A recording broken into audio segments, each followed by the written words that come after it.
श्री स्वामी समर्थ. नमस्कार, मी नंदिनी. माझ्या यूट्यूब चॅनलवर तुमचं खूप मनापासून स्वागत करत आहे. तुमच्या मनातील सर्व चांगल्या इच्छा स्वामी महाराज पूर्ण करो ही स्वामींच्या चरणी प्रार्थना करते आणि आजच्या नवीन व्हिडिओला सुरुवात करते.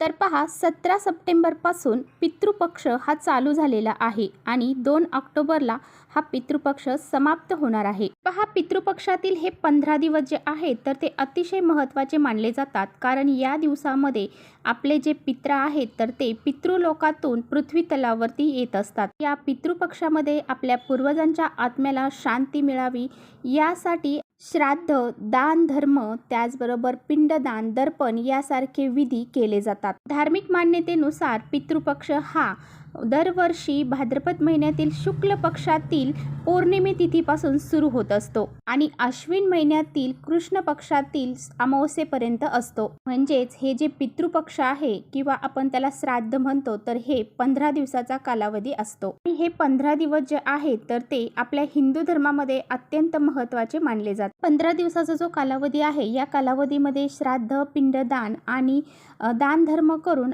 पित्रांच्या आत्म्याला शांती मिळत असते. त्यामुळे यासारखे विधी जे आहेत तर ते या पितृपक्षामध्ये केले जातात. तसेच पहा, या पितृपक्षामध्ये आलेली आहे चतुर्थी तिथी. तर ही चतुर्थी तिथी जी आहे तर ती उद्या म्हणजे 21 सप्टेंबर 2024 वार शनिवार या दिवशी आलेली आहे पितृपक्षातील चतुर्थी. तर उद्या पंचांगानुसार भाद्रपद महिन्याच्या कृष्ण पक्षातील चतुर्थी तिथीला संकष्टी चतुर्थी असं म्हटलं जातं. तर ही संकष्टी चतुर्थी जी आहे तर ती 20 सप्टेंबर रोजी रात्री 9:15 सुरू होणार आहे आणि 21 सप्टेंबर संध्याकाळी 6:13 ही संपणार आहे. त्यामुळे उदय तिथीनुसार 21 सप्टेंबर रोजी पितृपक्षातील संकष्टी चतुर्थी साजरी केली जाणार आहे. तर पहा, उद्या संकष्टी चतुर्थीला आपल्याला गणपती बाप्पांची विधिवत पूजा अर्चा करायची आहे आणि त्याबरोबर घरामध्ये काही उपाय देखील करायचे आहे. तर आजच्या व्हिडिओमध्ये मी तुम्हाला अतिशय प्रभावशाली उपाय सांगणार आहे. आपल्याला सकाळीच घरामध्ये या झाडाचं एक पान घेऊन यायचं आहे. हे पान जर आपण सकाळीच घरामध्ये घेऊन आला तर तुमची कितीही कठीण इच्छा असू द्या तर ती एका दिवसात पूर्ण झाल्याशिवाय राहणार नाही. असा हा अत्यंत प्रभावशाली उपाय कसा करायचा आहे याबद्दलची संपूर्ण माहिती आजच्या व्हिडिओमध्ये आपण जाणून घेणार आहोत. त्यामुळे तुम्ही कुठे व्हिडिओ स्किप न करता शेवटपर्यंत नक्की बघा, जेणेकरून तुमच्यापर्यंत योग्य ती माहिती पोहोचेल. आपल्या चॅनलवर जर नवीन असाल तर चॅनलला सबस्क्राईब करा आणि असेच माहितीपूर्ण व्हिडिओ पाहण्यासाठी बेल आयकॉनलाही प्रेस करा, म्हणजे मी जेव्हा कधी नवीन व्हिडिओ अपलोड करेन त्याचं नोटिफिकेशन सर्वात अगोदर तुम्हाला भेटेल आणि तुम्ही एकही व्हिडिओ मिस करणार नाही. त्याचबरोबर कमेंट्समध्ये ओम गण गणपती नमः हे लिहायला देखील विसरू नका. व्हिडिओ आवडला तर आपल्या मित्रपरिवारांसोबत शेअर देखील करा. तर हा उपाय उद्या आपल्याला आपल्या घरामध्ये का करायचा आहे? आपल्या मनातील इच्छा पूर्ण होण्यासाठी आपल्याला हा उपाय करायचा आहे. गणपती बाप्पांना आपण विद्येची देवता, संकटनाशक देवता, त्याचबरोबर आपले विघ्न दूर करणारी बुद्धीची देवता म्हणून ओळखत असतो. त्याचबरोबर आपल्या जीवनातील अडीअडचणी दूर करणारी सुद्धा देवता मानली जाते. आणि त्याचबरोबर आपल्या इच्छापूर्तीसाठी आपण या दिवशी काही उपाय जर केले तर त्याचे योग्य ते फळ आपल्याला गणपती बाप्पा हे देत असतात. म्हणूनच आपल्या मनातील कितीही कठीणातील कठीण इच्छा असू द्या ती पूर्ण होण्यासाठी आपल्याला हा उपाय करायचा आहे. आता तुमची इच्छा ही लक्ष्मी प्राप्तीबद्दल असेल, धनप्राप्तीबद्दल असेल किंवा मग तुम्ही नवीन घर घेण्याबद्दल असेल, कोणत्याही प्रकारची तुमची इच्छा असू द्या ती पूर्ण झाल्याशिवाय राहणार नाही. तुमची इच्छा कोणतीही असू द्या ती पूर्ण होण्यासाठी तुम्हाला हा जो उपाय आहे तर तो उद्या घरामध्ये करायचा आहे. आपल्या हिंदू धर्मामध्ये अशी काही झाडं आहेत की त्यामध्ये दैवी शक्ती असल्याचं मानलं जातं. म्हणून या झाडांची फुलं, पानं, फळं ही या देवांना अर्पण केली जातात. त्यातली त्यात सर्वात महत्त्वाचं झाड म्हणजे जास्वंदाचं झाड.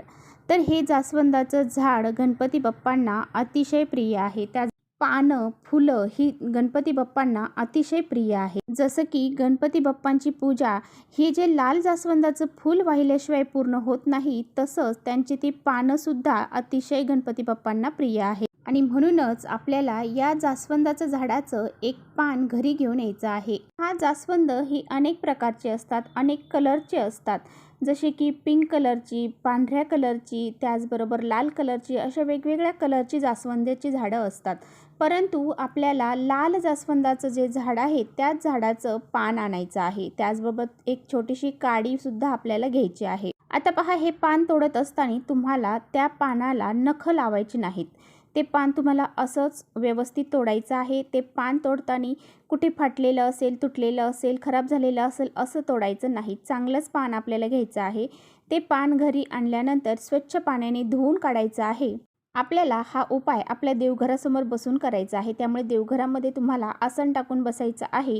कोणताही उपाय करताना आसन टाकूनच उपाय करायचा आहे. म्हणजे त्याच्यावर बसताना आसन टाकूनच बसायचं आहे. देवघरातील दिवा अगोदर प्रज्वलित करायचा आहे. धूप अगरबत्ती लावायची आहे. गणपती बाप्पांची विधिवत पूजा अर्चा करून घ्यायची आहे आणि त्यानंतरच हा उपाय आपल्याला करायचा आहे.